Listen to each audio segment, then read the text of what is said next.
So, when the time of this video was recorded, the first 2 episodes of Knight of the Seven Kingdoms has dropped, and I'm going to be discussing them. So if you haven't seen the first 2 episodes, this will contain spoilers, and if you've already seen episode 3 at this point, man, that is going to contain a big spoiler, so don't post anything about it in this video or the comments. I'm going to do a separate video on what just happened at the end of episode 3.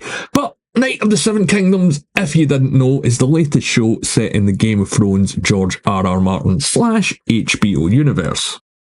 With pretty solid reviews all over so far, this show has not only been a hit with Game of Thrones fans, but it's been a general audience hit as well based on the viewership figures that we've had so far.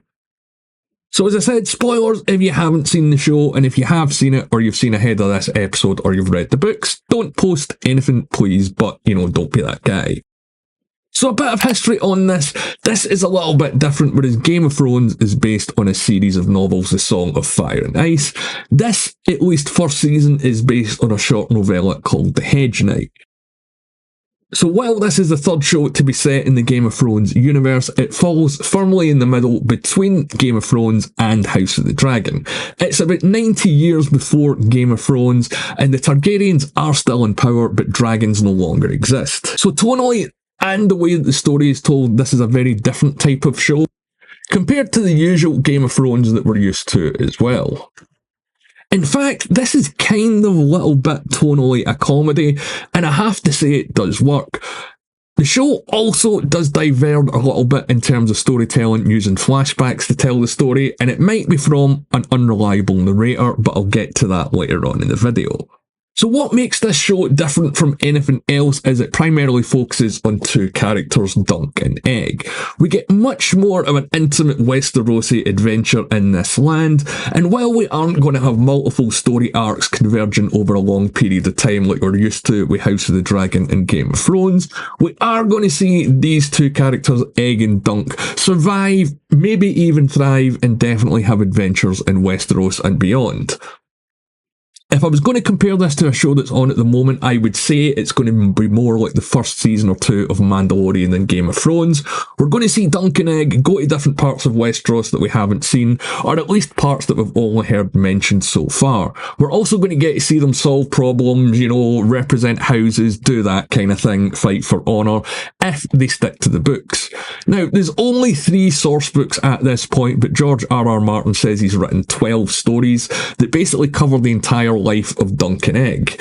So there's going to be a lot more to see, but probably like the original show, it's going to have to diverge from the source material, or at least the printed source material at some point.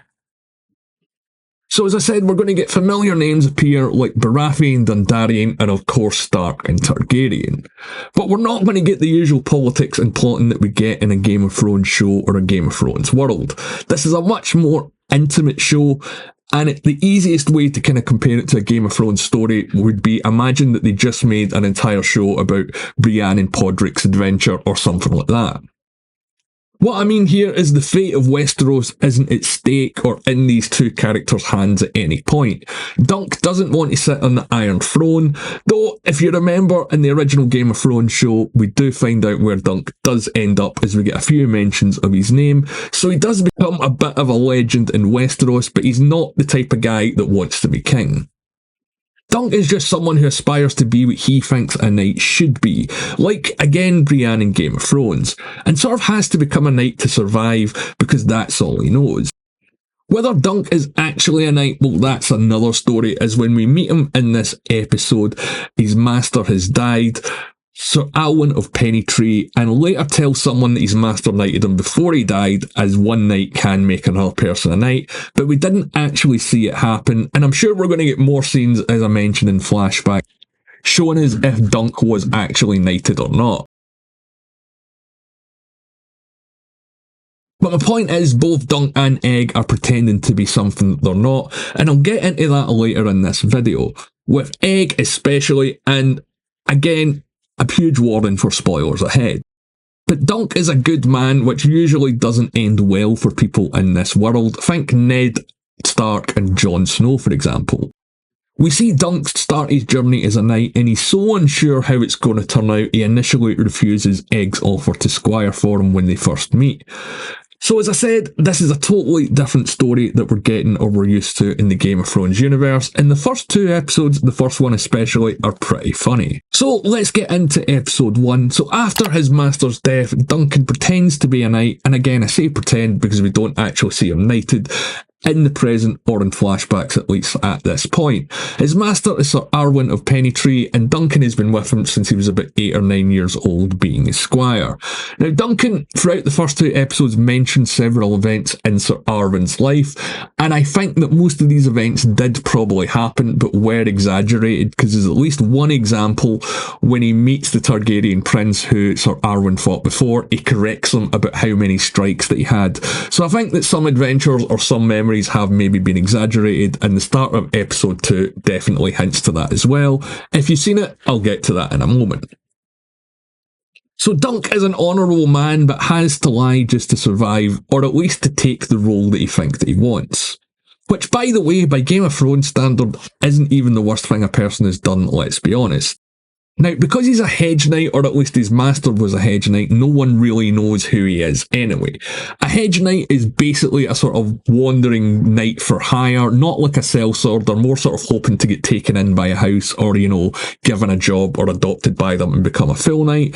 But this is the sort of story that they're telling here, that Dunk is just going to be a Hedge Knight and is going to be wandering Westeros with Egg. Episode sets up as this is much more in a day in a life point of view type of show.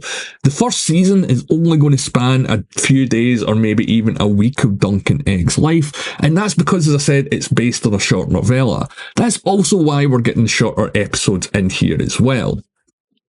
So in the first episode, Dunk meets Egg when he's on the way to the tourney in Ashford, and assumes that Egg is just a stable boy at this inn that he's going to have some food and stay at for a while.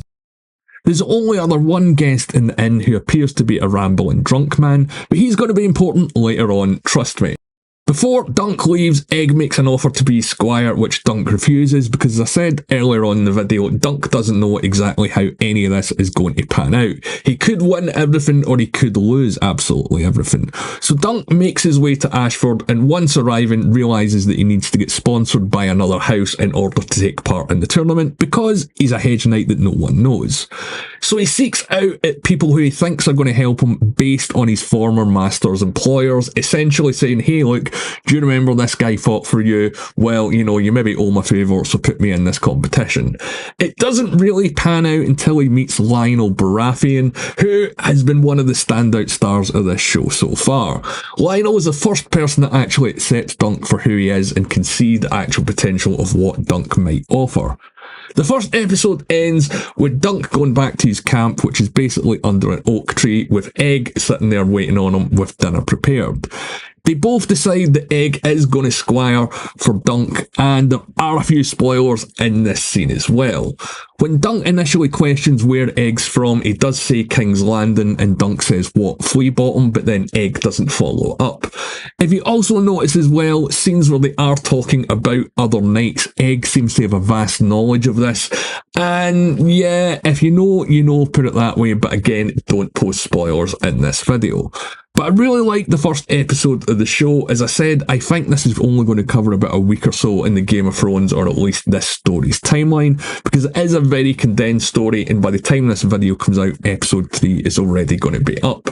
But I'm just going to go straight into the plot of episode 2, which picks up directly where episode 1 left off. We also get more flashbacks of Dunk and Arwen in this episode, and as I said, Dunk might not be the most reliable narrator because, man, Sir Arwen is packing. That is a sword if ever I've seen a sword. It might show us that Dunk has an exaggerated memory of him because in this episode, as I mentioned earlier on, we see Dunk talk several times to several houses about his former master's exploits, and no one really seems to remember them the way that he's been told the stories. Carrying over from episode 1, he still needs sponsorship to take part in the competition, and more people, as I said, are arriving to take part in it, like some Targaryen princes. who, as I mentioned earlier on in this video, are still in power because this is before Robert's Rebellion, but it is after the time of dragons, so there hasn't been a dragon in about 90 years at this point. We do get more with them later on, but Dunk also gets to meet his heroes, i.e. the Kingsguard, and these two characters are going to be crucially important when it comes to the last few episodes of the season, I assure you of that. Yeah, Dunk of course wants to be a Kingsguard, and if you remember from Game of Thrones, it does get mentioned that that's exactly what happened to him, as he gets mentioned in the Book of Knights. The episode is all about Dunk realising what it takes to be a knight, not just a Kingsguard or a person. Because Dunk knows where he is, and he also knows where he wants to be, but he's not sure he's the type of person that could actually make it that far. This is the first time he's probably actually met or came close to a Kingsguard or members of the royal family, because he gets caught listening to Targaryen princes once they arrive, and he doesn't really know how serious that could be.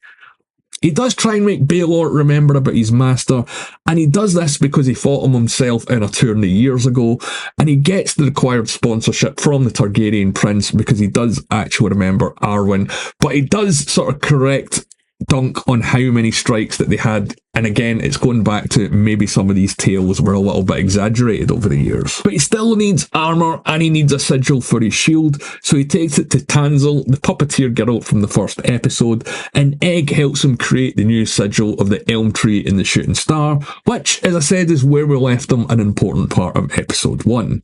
End of the episode, we see the tourney beginning at night with a group of knights from all different houses with names that we've heard before, like Tully, Lannister, Hightower and Baratheon. You get the idea.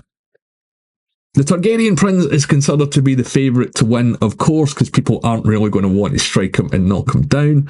But watching this is the exact moment that Dunk realises he's got no sort of experience with this style of combat, and he's going to be seriously outclassed when it comes down to it. I thought this was an absolutely great episode and a great follow-up to the first one. And while this was a more Duncan-focused episode, we do get a lot of hints about what's going on with young Egg here too, which is going to get revealed at the end of episode 3. So if you don't want to know anything about that, ignore the next video that I'm going to do, because it is all going to be about Dunk and where he's from. But yeah, all I'm going to say is, if you want any hints, look at the stuff he's been talking about and the stuff that he knows compared to Duncan. When he gets introduced to Tansel and they're talking about how fire's produced, he knows and understands exactly what it is.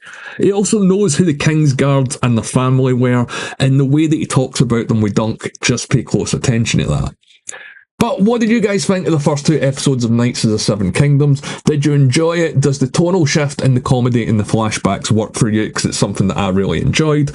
Let me know in the comments below, or you can reach out to me on Twitter at TheGeeksReviews. And as always, if you've made it this far, leave a like on the video and subscribe as well. My name's Al. Thanks for watching.